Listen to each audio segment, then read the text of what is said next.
자, 오늘 본문 말씀 신약성경 마태복음 17장 1절이 되겠습니다. 27페이지가 되겠습니다.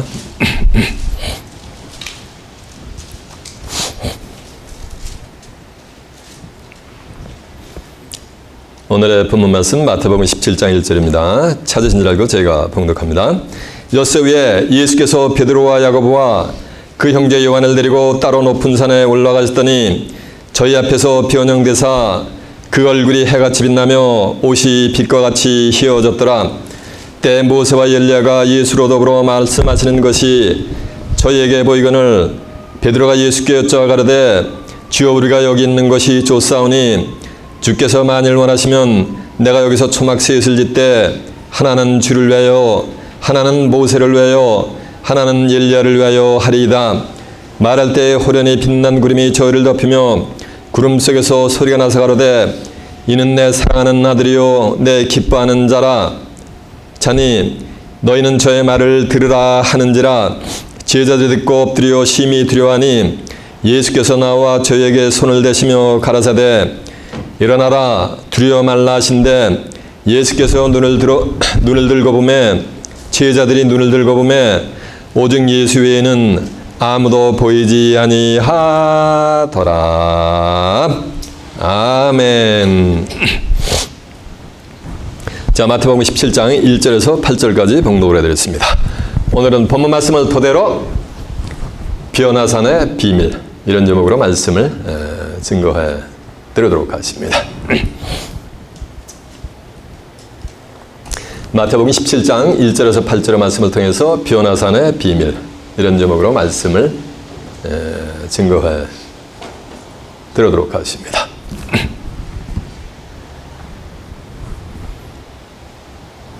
여러분 높은 산 끝까지 등반하는 복된 자들이 되시길 바랍니다. 네, 아멘이 시원찮아요. 높은 산 꼭대기까지 온전히 등반하는 저와 여러분이 되시길 바랍니다. 네, 이제 다음에는 그러면 엄청난 축복이 이제 후임해진 거겠지만 이 성경은 하나님이 인간을 구원해내고자 하는 구속사에게 말씀을 문서화시키는 약속의 말씀을 문서화시키는 약속 문서가 성경이요. 근데 인간을 구원해내고자 하는 하나님의 뜻을 기록을 했는데 기록할 때 몇 가지 기록된 비밀들이 있단 말이에요. 그 중에 하나가 뭐냐면 이 성경은 비유와 비사로 기록이 되어 있습니다. 비유는 실상이 아니에요. 실상과 가장 비슷한 것을 들어서 설명하는 것에 불과한 거예요. 호세아 12장 10절에 보면 여호와께서 선지자들에게 말하였고 이상을 많이 보였으며 선지자들 빙자하여 비유와 비사를 베풀었노라 했어요. 하나님도 비유로다가 말씀했단 말이에요. 그런가 하면 마태복음 13장 34절에 보면 예수께서 이 모든 말씀을 비유로 말씀하시고 비유가 아니면 아무 말씀도 하지 아니하셨느니라고 해서 예수님도 뭐하는가 전부 비유로 말씀하셨단 말이에요. 하나님도 비유로 말씀하시고 예수님도 전체를 말해가 비유로 말씀하셨다는 거예요. 그 비유로 말씀하신 것을 이제 정한 때가 되면은 비유로 말씀된 것을 실상으로 드러나는 때가 있어요. 요한복음 16장 25절에 보면 때가 이르면 내가 다시는 너에게 비유와 비사를 하지 않고 아버지 된 것을 뭐한다? 밝히 일러주신다는 거예요. 이해가 되십니까? 네. 언제? 요한복음 16장 12절에 보면 내가 너에게 이를 것이 많으나 그러나 지금은 너희가 감당하지 못한단 말이에요. 그래서 비유로 말씀해야 된 거예요. 그러나 때가 이르면 내가 진리의 성령을 너에게 보내리니 저가 모든 진리 가운데로 인도하시는 모든 진리 가운데로 실상으로 인도해 주신다는 거예요. 비유로 말하지 않고 비유로 기록된 말씀을 실상으로 증거를 해준다는 거예요.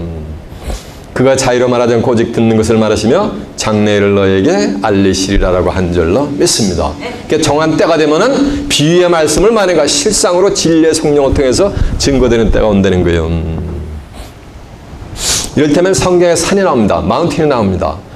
마운틴을 갖다 육신적으로 산으로 알고 있으면 된다 안 된다. 그게 뭐라는 말씀이야? 그게 비유라는 거예요. 이를테면 에스겔 6장 3절에 보면 이스라엘 산들아 주 여호와의 말씀을 들을지어다 라고 하나님이 명령을 하시는 거예요. 이스라엘 산들아 주 여호와의 말씀을 들을지어다. 여호와의 말씀을 들으려면은 산이 뭐가 있어야 되는 거야? 귀가 있어야 되는데 이스라엘 산들아 여호와의 말씀을 들을지어다. 이 말씀은 육신적인 산을 두고 하시는 말씀이 아닌 거예요. 귀가 있는 건 산이요 사람이요? 사람이죠.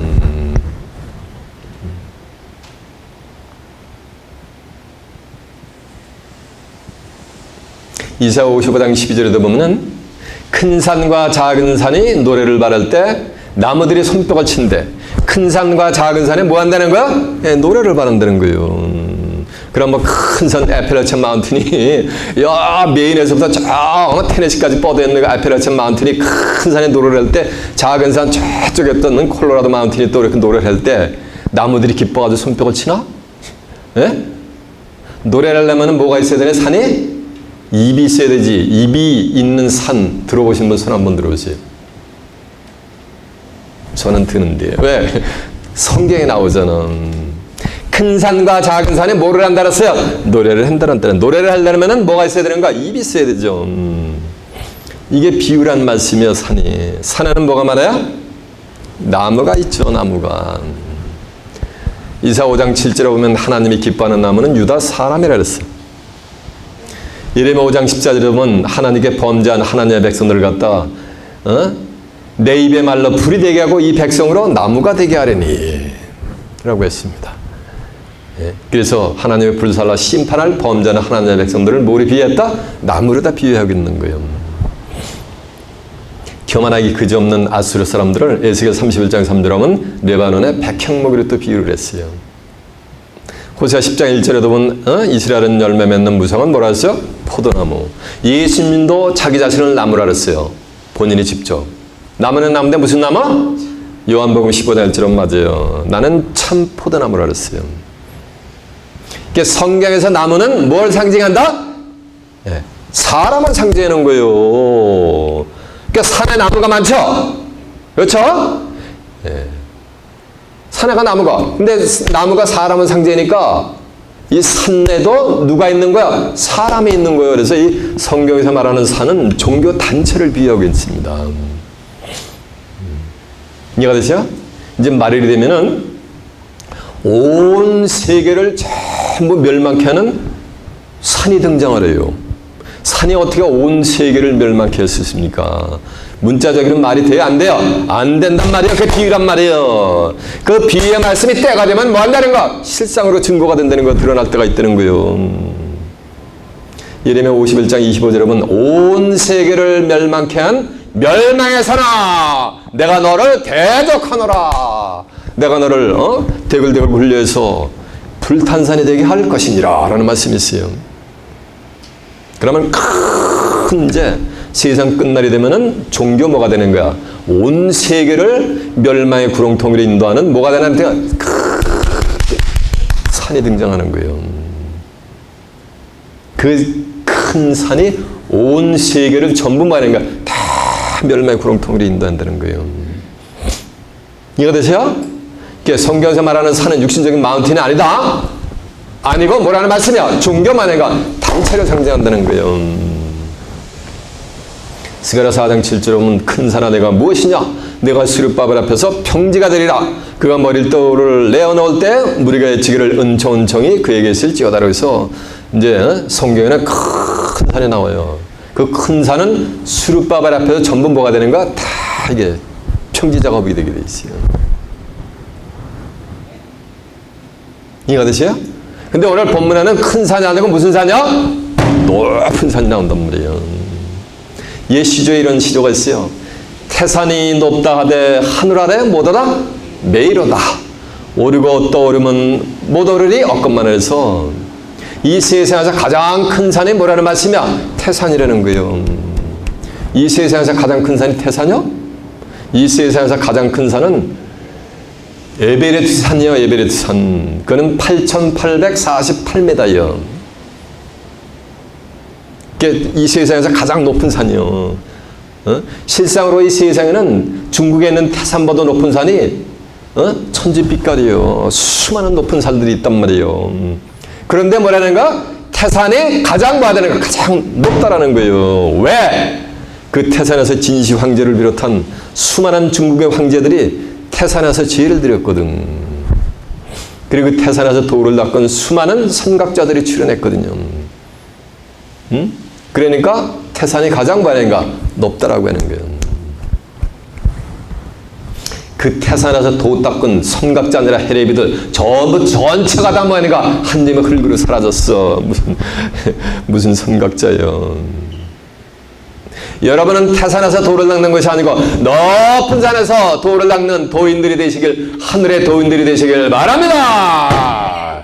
히브리 6장 1절에 하면 그리스도의 도의 처벌을 말했어요. 버리라 했단 말이에요. 예수님이 요한복음 14장 6절에 보면 내가 곧 길이요 진리요 생명이니 나로 말미암지 않고는 아버지께로 올 자가 없다 했단 말이에요. 내가 곧 뭐라는 말씀은 내가 도란 말이에요. 길이란 말이에요. 길도 쪘었단 말이에요. 예수님이 가신 길을 따라가는 게 그게 뭐야? 그게 진짜 하늘의 도인들이요. 이해가 되세요? 하늘의 도를 닦으려면은 저 중국의 태산에 가서 도를 닦는 거 아니고 성경에 나오는 높은 산에서 뭘 닦아야 되는가? 도를 닦아야 되는 거예요. 그 높은 산의 비밀이 무언가? 또 높은 산에 정상까지 등반하는 자들은 어떠한 축복을 받게 되는가라는 것을 알아보기 위해서 이제 오늘 본문으로 한번 가보도록 하겠습니다. 자, 오늘 본문이 어딥니까? 예, 마태복음 17장 1절이 되겠습니다.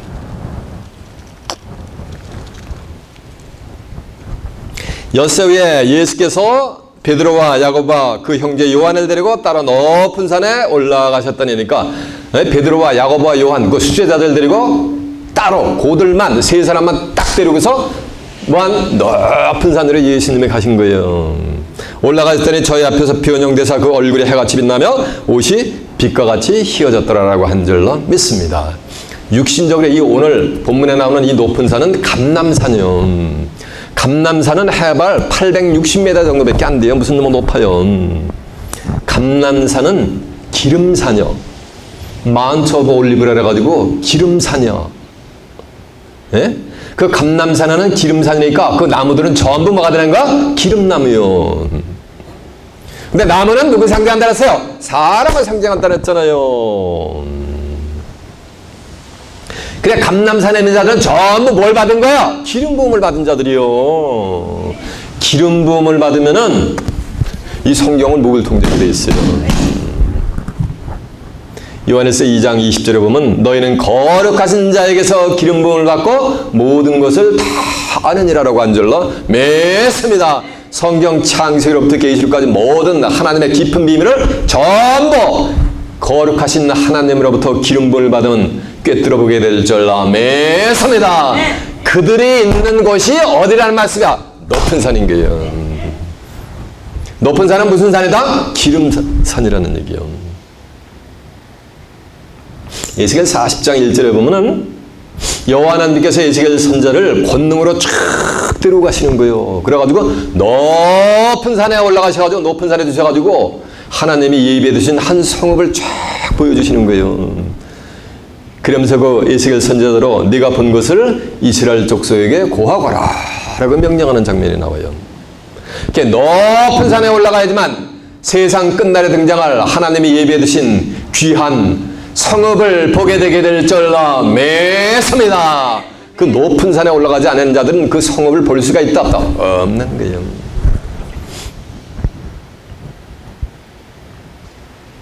계시록 21장 9절에 보면 마지막 7 대접을 가진 7 천사 중 하나가 사도 요한이가 되는 거예요. 이리 오라 내가 어린 양의 아내 곧 어린 양의 신부를 너에게 보이리라 하고서 성령으로 쫙 사도 요한을 데리고 높은 산으로 올라가는 거예요. 그 높은 산에서 보니까 하늘에서 하나님께로부터 하나님이 예비해 두신 새 예루살렘 성전이 쫙 땅으로 내려오는 것을 보는 거예요.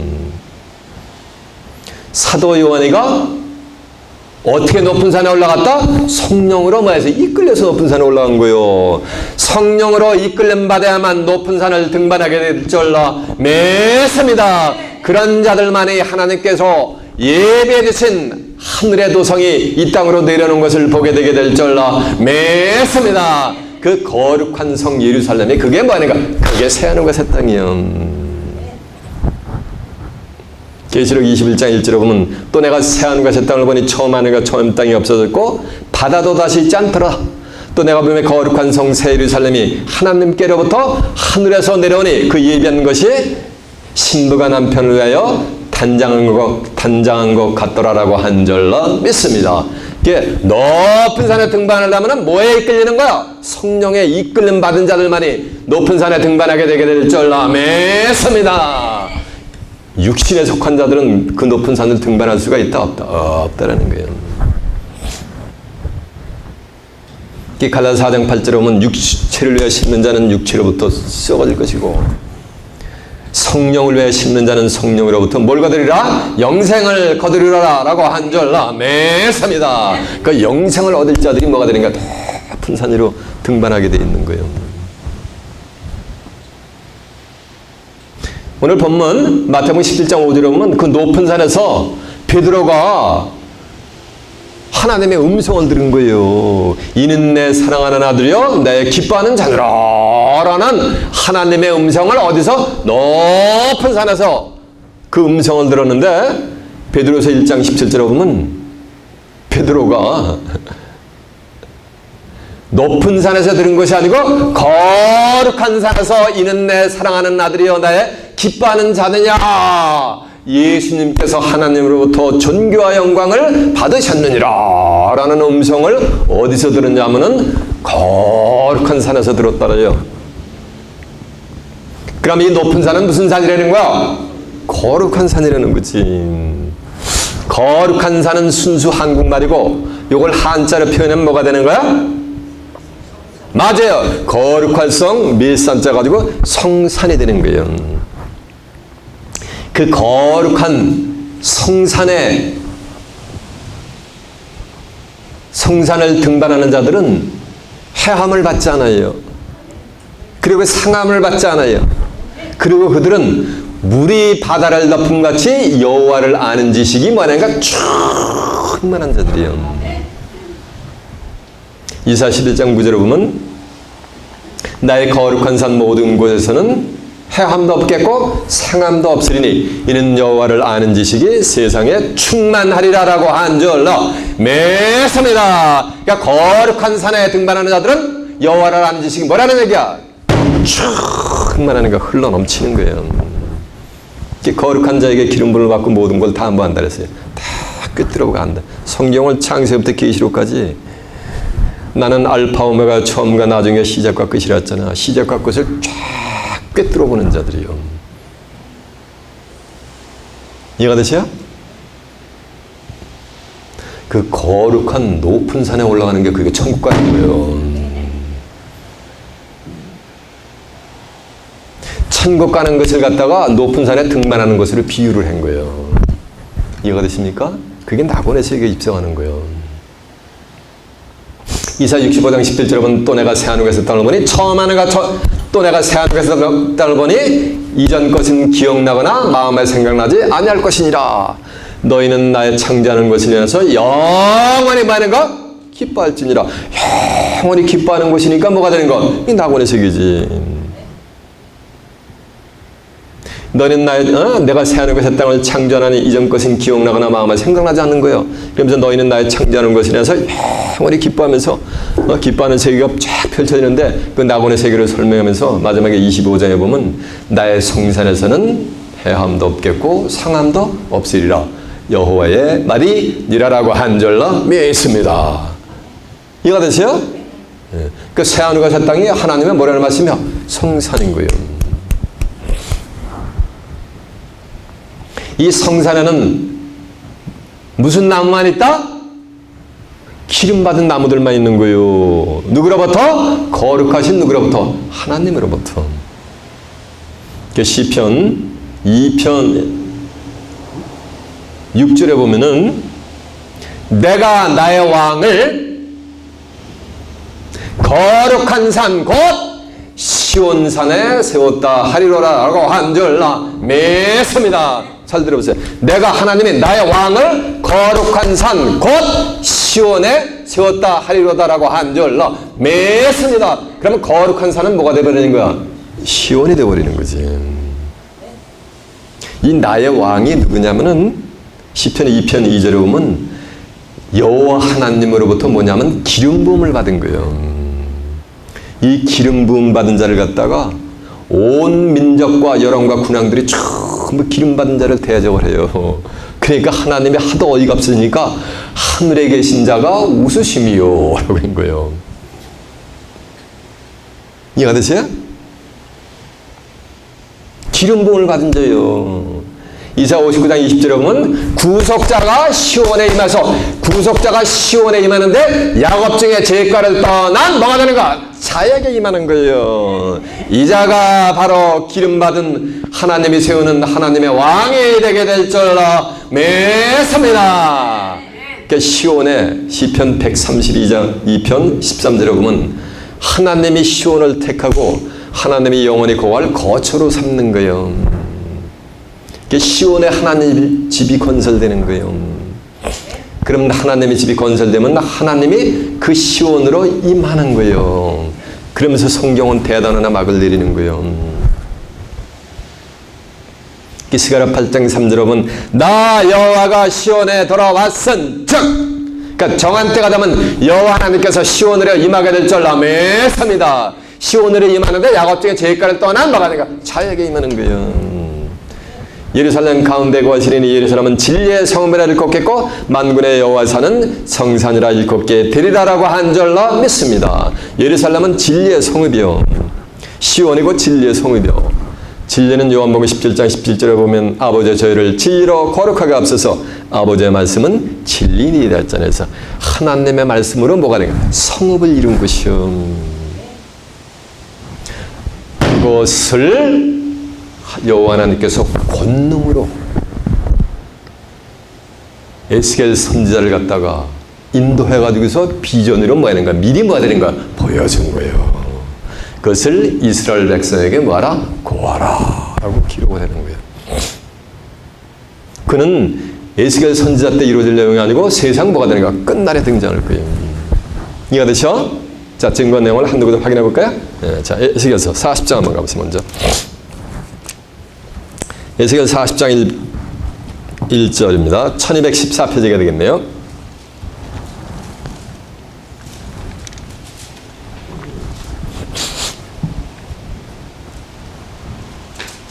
에스겔 40장 1절입니다. 우리가 사로잡힌 제25년이요 성이 함락된 후 14년 정월 10일 곧 그날에 여호와의 권능이 내게 임하고 나를 데리고 이스라엘 땅으로 가시니 하나님이 이상 중에 나를 데리고 그 땅에 이르러 나를 극히 어디로? 높은 산에 산 위에 내려놓으시는데 요 높은 산 요게 뭐예요? 요게 감람산이요. 높은 산 위에 내려놓으는데 거기서 나무를 향하여 성읍 형상 같은 것이 있더라. 나를 데리고 거기에 이르니 모양이 녹같이 빛난 사람 하나가 손에 삼줄과 청량하는 장대를 가지고 문에 서서 있더라. 그 사람이 내게 이르되 인자 내게 보이는 것을 눈으로 보고 귀로 들으며 네 마음으로 생각할지어다. 내가 이것을 내게 보이려고 이리로 데려왔나니 너는 본 것을 이스라엘 족속에게 고할지어다라고 한 줄로 믿습니다. 그러면서 쫙 그 성읍에 관한 설명이 있는 거예요. 자, 이제 계시록 한번 가보세요. 계시록 21장 9절 한번 가봅니다. 421페이지가 되겠네요.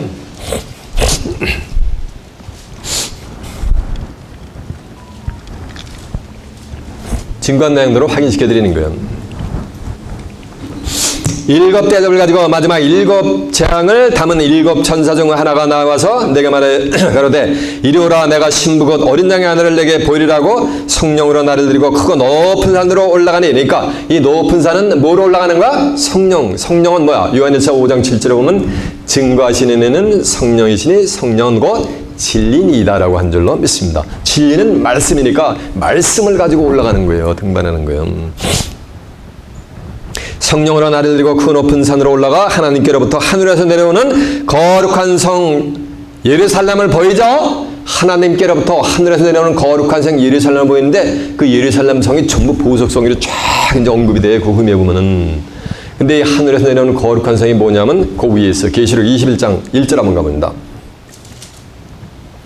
또 내가 새하늘과 새 땅을 보니 처음 하늘과 처음 땅이 없어졌고 바다도 다시 있지 않더라. 또 내가 보매 거룩한 성 새 예루살렘이 하나님께로부터 하늘에서 내려오니 그 예비한 것이 신부가 남편을 위하여 단장한 것 같더라라고 한 줄로 믿습니다. 내가 들으니 보호자에서 큰 음성이 나서 가로되 보라 하나님의 장막이 사람들과 함께 있음에 하나님이 저와 함께 거하시니 저희는 하나님의 백성이 되고 하나님이 친히 저와 함께 계셔서 모든 눈물을 그 눈에 씻기심에 다시 사망이 없고 애타는 것이나 곡하는 것이나 아픈 것이 있지 않으리니 처음 것들이 다 지나갔음이로라.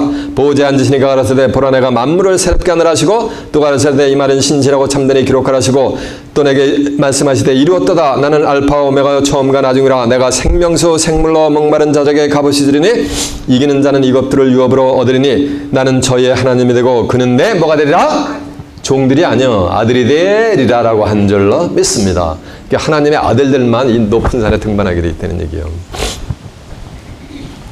어린 양의 아내를 보여준다고 해서 높은 산으로 올라가지고 하나님께로부터 내려오는 거룩한 성 새 예루살렘을 보여줬다는 얘기는 그 새 예루살렘이 뭐가 되는가? 그게 새 하늘과 새 땅이요.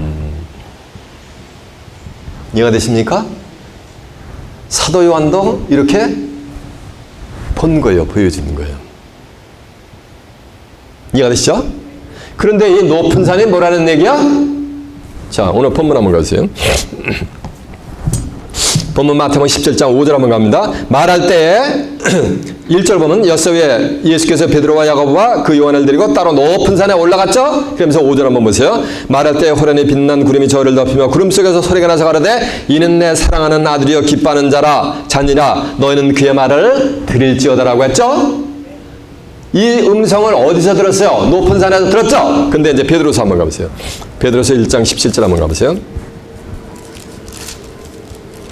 베드로서 1장 17절이 몇 페이지냐면 384페이지가겠네요.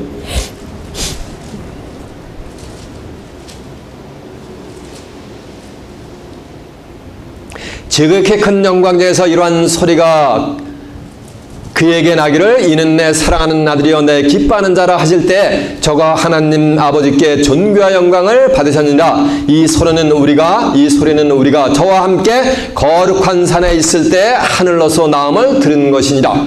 베드로가 거룩한 산에서 들은 거요? 높은 산에서 들은 거요? 높은 산에서 들었는데 이는 우리가 거룩한 산에 있을 때 이는 내 사랑하는 아들이여 내 기뻐하는 자라는 음성을 들었다는 얘기요. 이 말씀은 높은 산은 뭐라는 말씀이요? 거룩한 산이라는 거지. 자, 이사야 11장 9절 한번 가봅니다.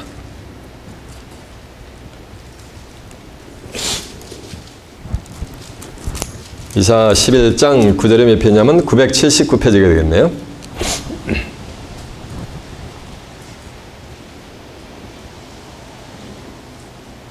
11장 9절입니다.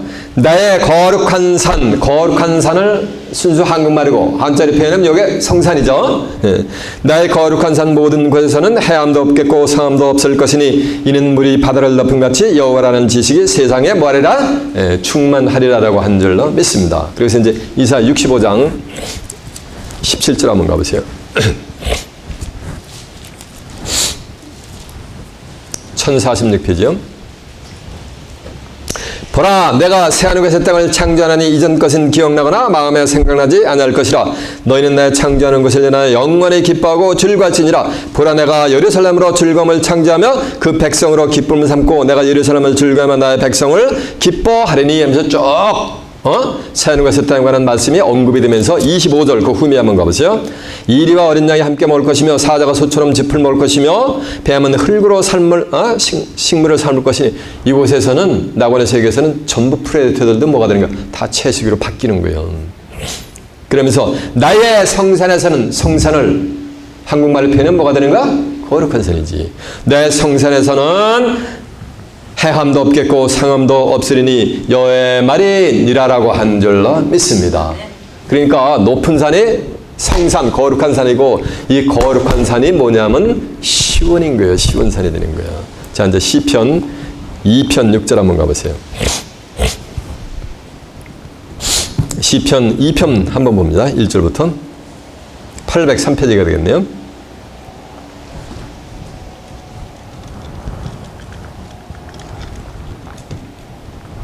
어찌하여 열방이 분노하며 민족들이 허사를 경영하는 것 세상의 군왕들이 나서며 관원들이 서로 꾀하여 여호와와 그 기름받은 자를 대적하며 그러니까 하나님과 기름받은 자를 세상의 군왕들이 전부 대적을 하죠.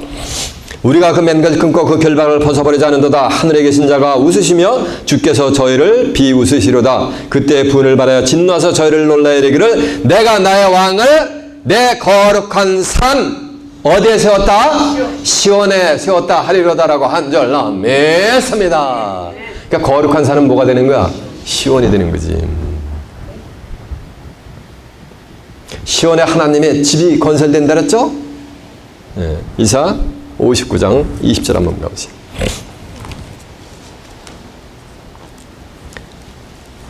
이사 59장 20절이 몇 페이지냐면 1040페이지가 되겠네요. 구속자가 여호와께서 가라사대 구속자가 시온에 임하여 야곱 중에 죄가를 떠난 자에게 이 말이니까 구속자가 하나님이 어디에 임하는가? 시온으로 임하는 거. 왜 시온으로 임한다 그랬어요? 시온의 132편 13절은 하나님의 뭐가 되는가? 집이 건설되기 때문에. 시편 찾아보고 가요. 132편 13절 한번 찾아보고 갑니다. 899페이지가 되겠네요. 여호와께서 시온을 택하시고 자기 거처를 삼고자 하여 이르기를 이는 나의 영원히 쉴 것이라. 내가 여기 거할 것은 이를 원하였습니다. 내가 이 성의 식료품에 풍족히 복을 주고, 그러니까 이 성의 식료품에 풍족히 복을 주고 양식으로 그 빈민을 만족하게 할 것이라. 이게 이 성이, 이게 성읍이요. 하나님께로 내려오는 요거 에스겔 선지자가 본 한 성읍인 거예요. 이해가 되시죠? 네. 내가 그 제사장으로 구원을 입히리니 그 성도들은 즐거움으로 외칠지어다라고 한 줄로 믿습니다. 이해가 되죠? 그 이제 스가랴 8장 3절에 보면 정한 때가 되면 나 여호와가 시온에 돌아왔은 즉 예루살렘 가운데에 거하시리니 예루살렘은 진리의 성읍이라 일컫겠고 만군의 여호와의 산은 뭐라다? 성산이라 일컫게 되는 거예요. 이해가 되죠? 자, 이제 본문 다시 가면은 그거 높은 산에 베드로와 야고보와 요한을 데리고 높은 산에 등반해서 가지고 예수님이 저희 앞에서 쫙 뭐가 되는 거야? 쫙 이렇게 비언역이 되는 거예요. 비언역이 되니까 모세와 엘리야하고 뭐를 하는 거야? 대화를 하는 거예요. 예수님은 생시에 이 높은 산에서 딱 한 번 비오나의 모습을 보여주셨어요.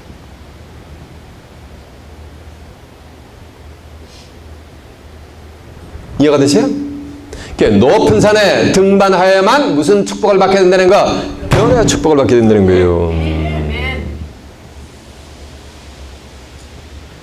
모세하고 엘리야하고 대화를 하니까 변화의 축복을 받으니까 뭐가 되는 거야? 모세는 예수님 이전에 1500년 전의 인물이요. 엘리야는 한 800여 년 전의 인물이요. 그들하고 뭐가 되는 거야? 대화를 해버리는 거. 변화의 축복을 받으면 죽은 뭐가 되는 거야? 영인들하고도 뭐가 가능한 거야? 대화가 가능한 거예요. 이해가 됐습니까?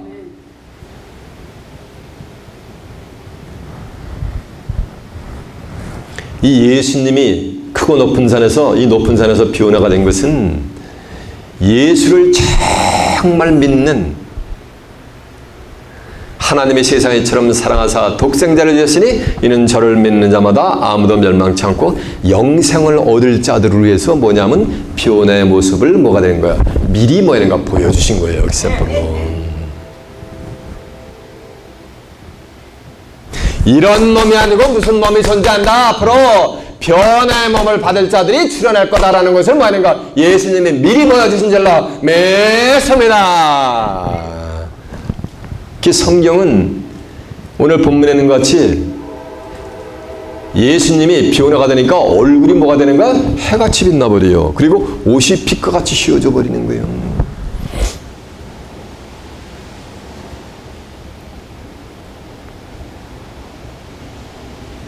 시편 84장 11절에 보면 여호와 하나님은 뭐라 그랬어요? 해라랬단 말이에요. 그러니까 얼굴이 해같이 빛난다는 얘기는 얼굴이 누구 같다는 거야? 예수님 얼굴이 하나님하고 똑같다는 거예요. 그리고 옷이 빛과 같이 휘었다는 거예요. 빛은 요한일서 1장 5절에 보면 하나님은 빛이시니라 그에게는 어둠이 조금도 없느니라는 거예요. 하나님 같이 되어버린 거예요. 이해가 되시죠? 이렇게 예수님이 변화가 됐는데 예수를 정말 믿어가지고 영생 얻을 자들도 뭐냐면 예수님이 오늘 본문에서 변화된 것 같이 똑같이 뭐냐면 변화를 받을 거다라는 것이 성경에 뭐냐면 기록이 되어 있어요. 기록이 되어 있는데 오늘날 20억의 기독교인들의 눈에는 왜 그게 안 보이나? 그걸 암송을 해도 인식이 안 돼요. 이해가 되십니까? 근데 왜 제 눈에는 보이나 그게? 제 눈에만 보이면 뭐야? 네? 맞아요. 그 그림의 떡이지. 누구 눈에도 보여야 되는 거야? 여러분의 눈에도 보여야 될 거 아니에요. 내 눈에 들으니까 좀 셀피시한 것 같다. 여러분의 눈에도 그것이 보이는 복된 축복이 마시길 바랍니다. 빌립보 3장 20절에 보면 우리의 시민권은 하늘에 있느니라. 이들이 하늘에 속한 자들이요. 거기로서 거기니까 어디야? 하늘이지. 다시 오시는 자 예수 그리스도를 만연히 기다리노니 재림주를 거기서 기다리는 거 하늘에서 땅에서 기다리는 게 아니고 그가 만물을 자기에게 복종케 하시시 있는 자의 역사로 우리의 이 낮은 몸 내 나름 120년이 되리라고 120년 안팎으로 한 줌에 흘리고 가잖아요. 우리의 이 낮은 몸을 자기 영광의 몸의 형체같이 뭐가 되는 거야? 변하게 해주는 거예요. 오늘 본문에 높은 산에서 예수님이 뭐가 되는가? 쫙 얼굴이 변해가지고 얼굴이 해같이 빛났잖아요. 옷이 빛과 같이 빛나는 그 모습으로 뭐가 되는 거야? 변케 해주는 거예요. 누가를? 하늘에 속한 자들을. 하늘의 비밀이 알아야지 뭐 또 하늘에 거기서 재림주를 기다리지 말면 될 거 아니에요. 하늘의 비밀은 지금 시간이 없어 증거할 수가 없고 다음에 증거하기로 하고. 그 하늘에 속한 자들이 뭐가 되는가? 재림주를 살아서 맞이하는 거요. 이해가 되십니까? 재림주를 살아서 맞이하려면 이 몸 가지고는 재림주를 맞이할 자가 한 명도 없어요. 이 몸이 죽을 몸이 뭐냐면 변화를 받아야 되는 거예요. 그리스도의 영광의 몸의 형체같이 변화를 받아야지만 이 땅에 재림하는 재림주를 맞이하게 돼 있어요. 새벽 예배 철야되면서 마라나타 신앙을 가지고 있어 2000년 동안 울부짖는다고 해서 재림주를 맞이하는 게 아니에요. 처음 들어보시죠? 성경은 성경에 기록된 대로 이루어져요. 천지는 없어지겠으나 내 말은 없어지지 않고 성경에 기록된 대로 이룬다 그랬어요.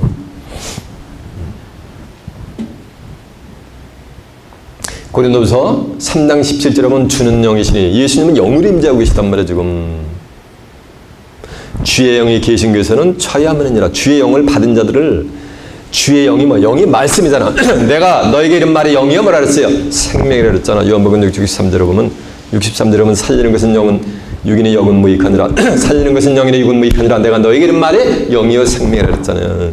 그 예수님이 하나님께 받은 그 말씀을 다 받는 자들이 높은 산에 등반하는 자들이에요. 그런 자들은 뭐가 되는가? 자유를 얻는 거예요. 그래서 진리를 알지니 진리가 너를 만들었어요. 자유케 한다 그랬잖아. 요한복음 8장 32절에도 보면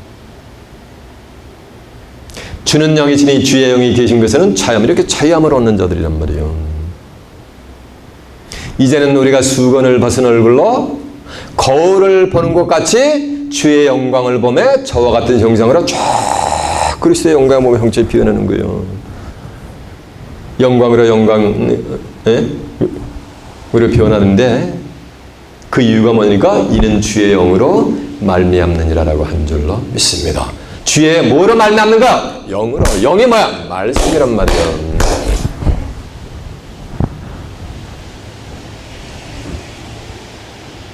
로마서 8장 11절에 예수를 죽은 자 가운데서 살리시니 영이 말씀이란 말은 너희 안에 거하면 예수를 죽은 자 가운데서 살리시니가 너희 안에 거하는 그의 영으로 말미암아 그 말씀으로 말미암아 너희의 이 죽을 몸을 뭐 하는 거야? 살리는 거예요. 이해가 되시죠? 그리스도의 영광의 몸의 형체같이 변화가는 축복이 되게 될 줄 매소매나. 그래서 그리스도의 영광의 몸의 형체같이 뭐가 되는가? 쫙 변화가지고 시간과 공간이 뭐가 되는? 추월이 되어버리는 거예요. 그런데 그리스도의 영광의 몸의 형체는 누구의 형상이냐면 하나님의 형상인 거예요.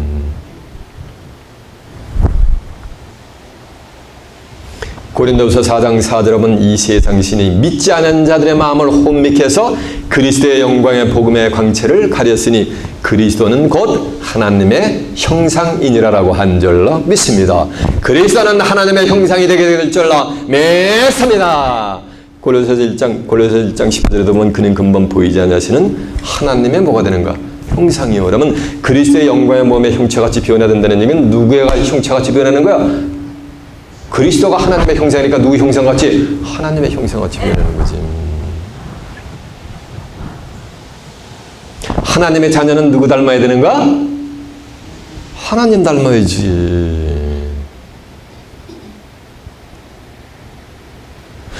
미남 미녀가 자손을 낳으면 뭐가 나오는 거야? 미남 미녀가 나오는 거요. 추남 추녀가 자녀를 낳으면 뭐가 나오는 거야? 추남 추녀가 나오는 이치와 똑같은 거예요. 그래서 요한일서 3장 2절에 보면은 사랑하는 하나님의 자녀들이다. 아까 하나님의 아들들만 이것 하는 것에 땅을 유업으로 받는다 그랬잖아요. 사랑하는 자들아, 장래 우리에게 나타날 것은 아직 나타나지 않았단 말이에요. 그러나 하나님이 나타나시게 되면 우리가 그와 같을 줄은, 아는 것은 그의 계신 곳을 그대로 볼 줄을 이남이니라라고 한 줄로 믿습니다. 그러니까 장래에 우리가 누가 된다는 거야? 하나님의 형상같이. 시편 17편 15절에 보면 나는 의로운 중에 주의 얼굴을 보리니, 하나님의 얼굴을 보리니 깰 때에 주의 형상으로 만족하리라라고 한 줄로 믿습니다. 그러니까 깰 때 누구 형상같이 되어버리는 거야? 하나님의 형상같이 되면 그때 뭐 한다는 거야? 그때 만족을 한다는 거예요. 아멘. 왜? 창세기 1장 26절에 보면 우리가 우리 형상대로 사람을 만들었다 했어요. 창조한다는데 이런 120년 안팎으로 쓰러져가는 이게 하나님의 형상이 아니야. 예수님이 하나님의 형상이야. 지금 아직 사람 창조가 끝난 게 뭐라는 얘기야? 아니요. 지금 이 영적으로 얘기하면 여섯째 날이요. 하나님이 창조하고자 하는 사람은 그리스도의 영광의 몸의 형체와 같은 자들이, 하나님의 형상을 받은 자들이 바로 하나님이 창조하고자 하는 사람이 되게 될 줄로 믿습니다. 지금 영적으로 하면 여섯째 날이요. 이런 하나님의 형상으로 지음받은 자들이 창조가 되면 이제 하나님이 일곱째 날에 영적으로 이루어가지고 하나님이 뭐냐면 그때야 비로소 하나님이 안식을 하시는 거예요. 지금은 하나님이 안식을 하지 못하세요. 시온의 공의가 빛같이 예루살렘의 구원이 횃불같이 나타나도록 시온을 위하여 잠잠치 않냐고 예루살렘에 쉬지 않고 지금도 일하신단 말이에요. 이해가 됐습니까? 저희 앞에서 변형되어가지고 모세하고 뭐가 되는 거야? 엘리야하고. 왜 하필이면 성경의 기레성 같은 수많은 유명한 뭐냐는가 자들 중에서 하필이면 모세와 뭐냐는가 엘리야냐는 거예요.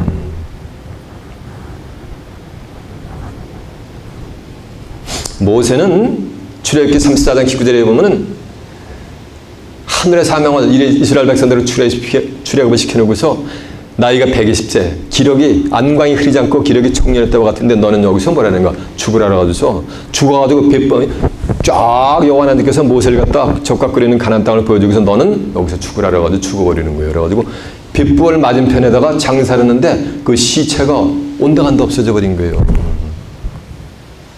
그 시체를 유다서 1장 9절에 보면 미갈 천사장하고 이 마귀 새끼하고 모세의 시체에 대해서 변론하는 장면이 나옵니다.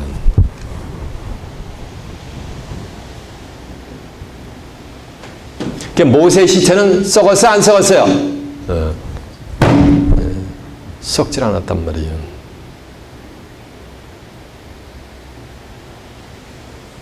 신명기 34장 1절에 보면은 그런가 하면은 출애굽기 34장 19절에 보면은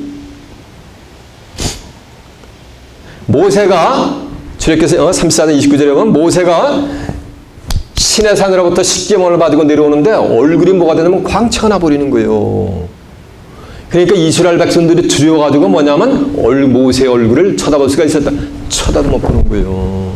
고린도서 3장 7절에 보면 하나님의 백성들이 우상, 금송아지를 만들어 놓고 띵까띵까 하면서 이것이 우리를 애굽에서 인도내온 뭐다 신이다 라고 하면서 우상에 미쳐있던 자들은 모세의 얼굴에 나타나는 영광의 그 변화의 모습을 쳐다볼 수가 있었다 없었다? 예, 볼 수가 없었던 거예요.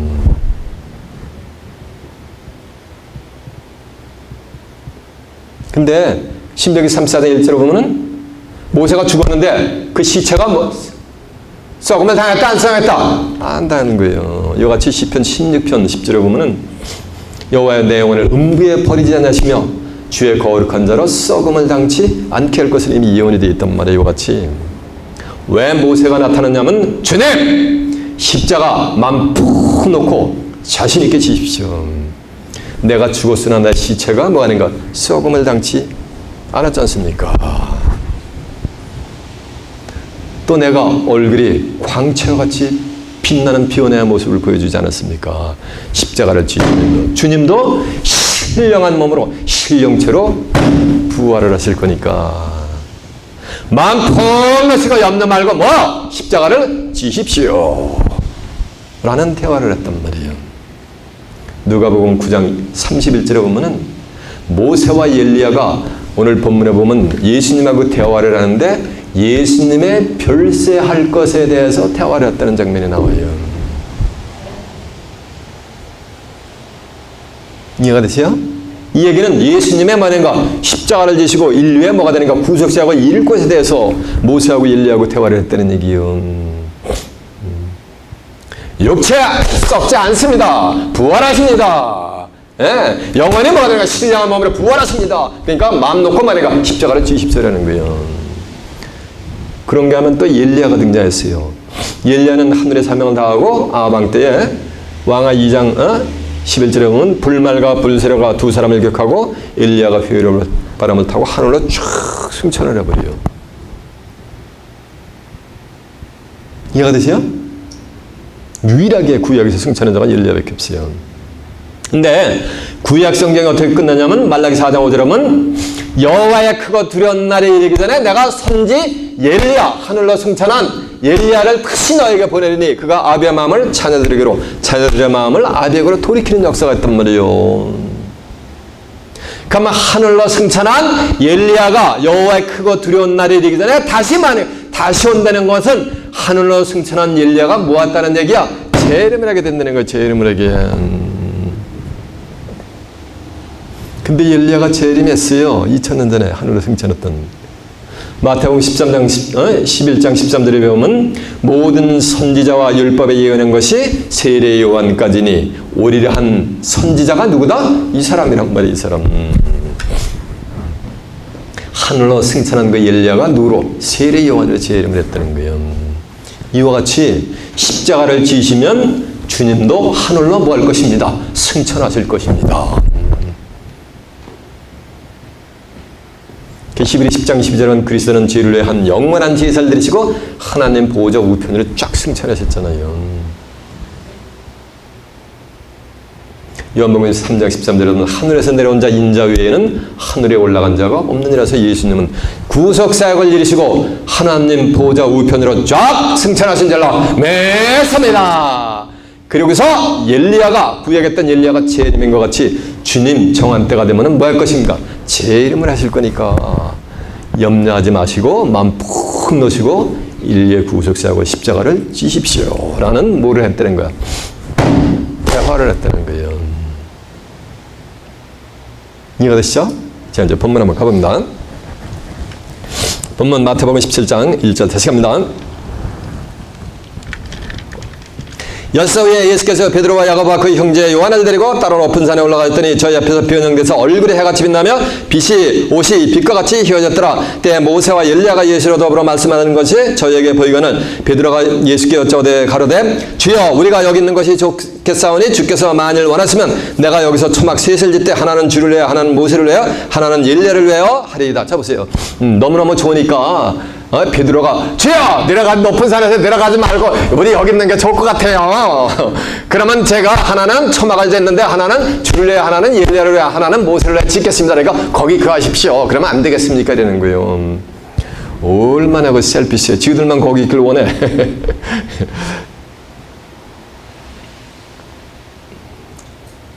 주를 위하여 초막이 쉘터예요. 예수님이 거할 것은 베드로가 짓는 게 아니요. 성경에 누가 예수님이 거할 처소를 지을 것이다 라는 거예요. 성경에 뭐냐면 기록이 됐어요. 지가 짓고 싶다 해서 짓는 게 아니요.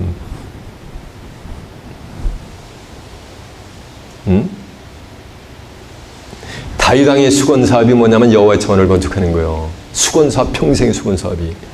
자기가 짓고 싶다는 성전을 짓는 게 아니요. 하나님은 누굴 통해서 짓게 할 것을 이미 작정을 했어요. 그야 뭐 하는가? 아들이 누가 솔로몬을 위해서 솔로몬을 통해 가지고 짓을 것을 작정했단 말이에요. 원한다고 되는 게 아니에요. 스가랴 6장 12절에 보면 순이라고 이름하는 사람이 자기 곳에서 돋아나가지고 여호와의 뭐냐면 전을 건축하는 거예요. 그리고 그 위에 그가 영광을 받을 것이요 그 위에 앉아서 대제사장과 다스리는 거예요. 그러면서 평화의 은호를 한다는 거예요. 평화롭게 그 세상을 뭐가 되는 거 다스리는 거예요. 그리스도의 나라를. 이 제사장이 누구냐면은 히브리서 4장 14절에 보면 우리에게 대제사장의 신이 승천하신 자 곧 예수 그리스도시니라라고 한 줄로 믿습니다. 그래서 순이라고 이름하는 사람이 뭘 짓는 거?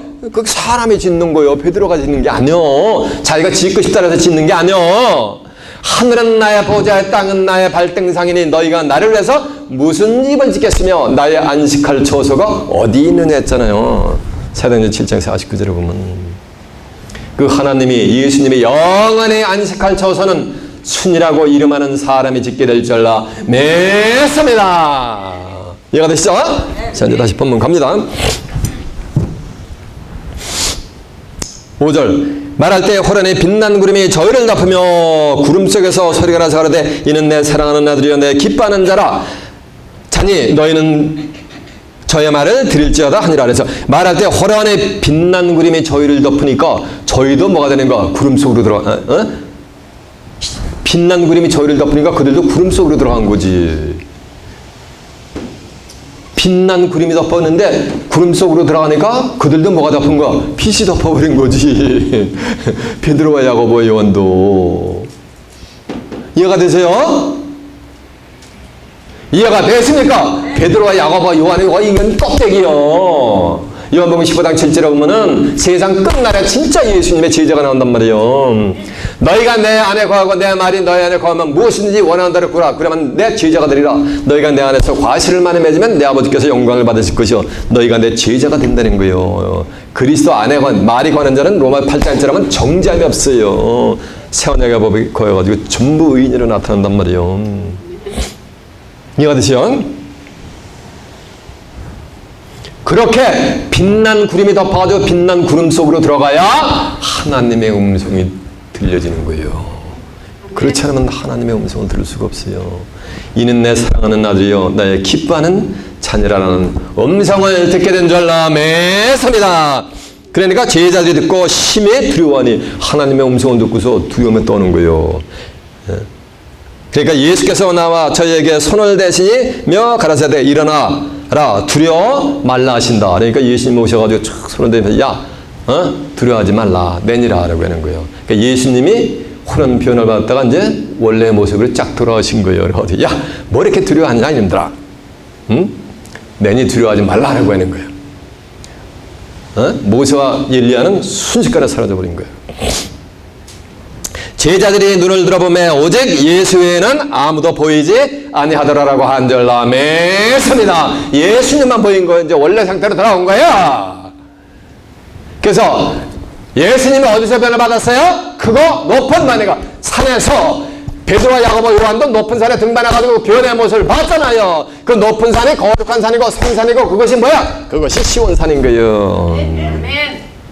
이사야 4장 3절에 보면 시온에 남아있는 자 예루살렘에 머물르는 자 곧 예루살렘에 머물러서 곧 생존한 자 중 농명된 모든 사람은 거룩하다 칭함을 받으리라라고 한절라 맺습니다. 여러분은 이미 높은 산으로 뭐하는 거야? 지금 시간마다 뭐가 되는 거예요? 말씀을 통해서 성령으로 등반하고 계신 거예요.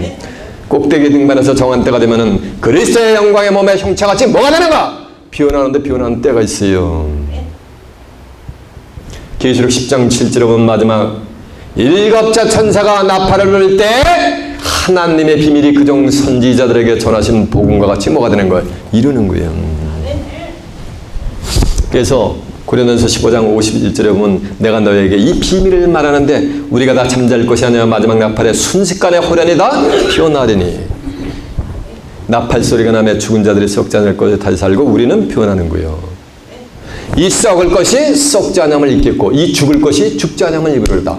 이 썩을 것이 썩지 않음을 입겠고 이 죽을 것이 죽지 않음을 입는 거라니까 변화를 받으면 죽음이 있는 거야 없는 거야? 없는 거지 이제. 그게 영생을 얻는 거예요. 그 자들만 영생 얻는 거예요. 이해가 되십니까? 여러분은 이제 시원성산을 찾아와서 머무는 자들 가운데 끝까지 남아서 여러분의 이름이 생명책에 농명이 돼서 정한 때가 되면 마지막 나팔에 순식간에 호련된을 받아 이 땅에 재림하는 재림 예수를 만나고 그리스도와 함께 살아서 새하늘과 새 땅에 입성하여 하나님과 예수 그리스도와 함께 영생 복락을 누리는 귀한 축복이 임하시길 예수님의 이름으로 축원합니다. 자, 말씀 마치겠습니다.